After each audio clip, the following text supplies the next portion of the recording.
The case was brought on behalf of Ken McGill, who was an inmate in the Jefferson County Detention Facility in September 2012. He was serving time for a DUI. And when he was there, he had a stroke and recognized the signs of a stroke and tried to get help from medical care for the stroke, but medical care was repeatedly refused. They refused to believe him about his symptoms, and he instead was left all night on a cell, on a concrete floor, while the stroke did, cause significant damage to his brain. His face was drooping, he was slurring his words, he could barely move, his whole right side felt dead, and he could barely walk around. And other inmates that were there noticed that he was obviously having a stroke and noticed that he was suffering and tried to get him help. And he ended up calling his wife at around 8:30, and you can hear on the call, he's obviously slurring, he's obviously suffering a stroke, and he's telling her this, and he said he's scared. And I can't move my whole right side of my body now. And I can't even talk. I'm scared to death.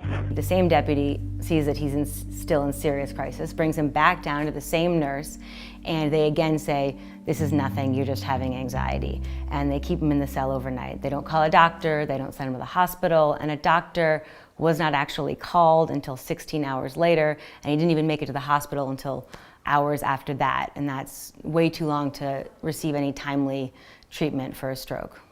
A thing that's always a problem in medical cases in jail is why would this happen? And explaining why a healthcare professional would abandon someone in a medical crisis like this. And in this case, one of the things that we were most successful in doing was obtaining rulings that allowed us to use evidence of other cases against this company as proof of their pattern, as proof of the customs that they put in place to basically incentivize nurses to ignore serious complaints by inmates. It's cheaper to catch all the fakers that way and risk it, to take a bet on people's lives that they're faking it. And in this case, Ken McGill lost that bet. They're a huge company that provides private care in jails and prisons in 27 states.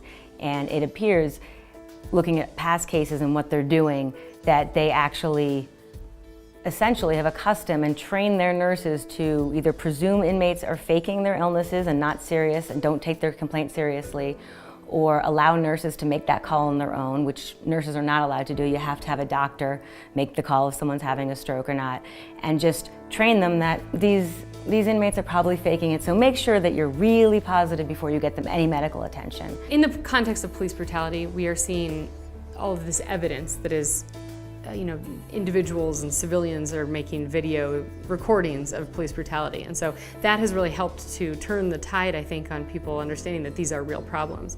And jail remains much more of a black box. It's a lot harder to get proof about what happens there.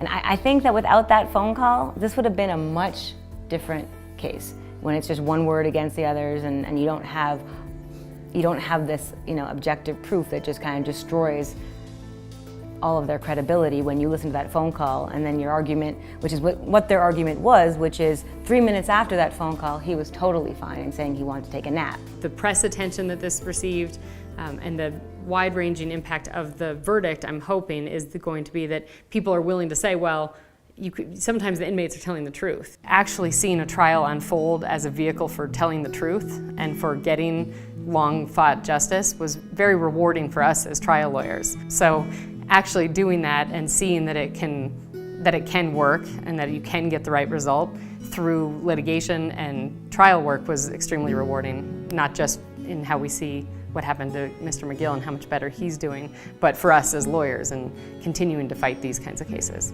We'd also really like to thank the CTLA and the lawyers that nominated this case. There's been incredible support from the trial lawyer community. It's very rewarding to know that there's a community of lawyers that support the work. I know that means a lot to Mr. McGill, and it certainly means a lot to us.